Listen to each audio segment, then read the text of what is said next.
আপনি যত বেশি বাড়িতে বসে থাকবেন, বাইরে যাওয়ার ইচ্ছেটা ঠিক ততটাই কমতে থাকবে। আর আপনি যত ভেতরে থাকবেন, সব কিছু তত হেভিয়ার মনে হবে। আপনি হয়তো ভাবছেন ইউ আর রেস্টিং, কিন্তু আসলে আপনি আপনার নিজের লাইফ ফোর্স ড্রেন করছেন। আপনার ব্রেন স্লো হয়ে যাচ্ছে আর মাথার ভেতরের থটসগুলো আরও জোরালো হচ্ছে। একসময় দেখবেন কোনো কিছু করার এনার্জি আর পাচ্ছেন না।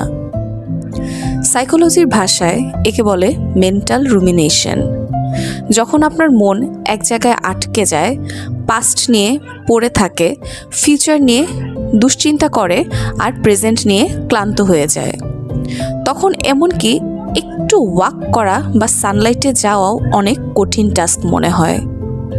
বাট লিসেন, আপনি অলস নন, you R just mentally tired. আপনি এই লুপে যত বেশি থাকবেন, বের হওয়া তত কঠিন হবে। কিন্তু সত্যিটা হলো, বাইরে যাওয়ার জন্য আপনার মন ভালো হওয়ার দরকার নেই, বরং মন ভালো করার জন্যই আপনার বাইরে যাওয়া প্রয়োজন। সো স্টেপ আউট, রোদে বসুন, বাতাসের শব্দ শুনুন, feel the world moving again. কারণ আপনি যত বেশি সময় এক জায়গায় লুকিয়ে থাকবেন, এই ট্র্যাপ তত গভীর হবে। জগৎ থেকে আপনি যত দূরে থাকবেন, একাকিত্ব তত চেপে বসবে। মনে রাখবেন, হিলিং সবসময় বিশ্রাম দিয়ে শুরু হয় না, ইট স্টার্টস উইথ মুভমেন্ট।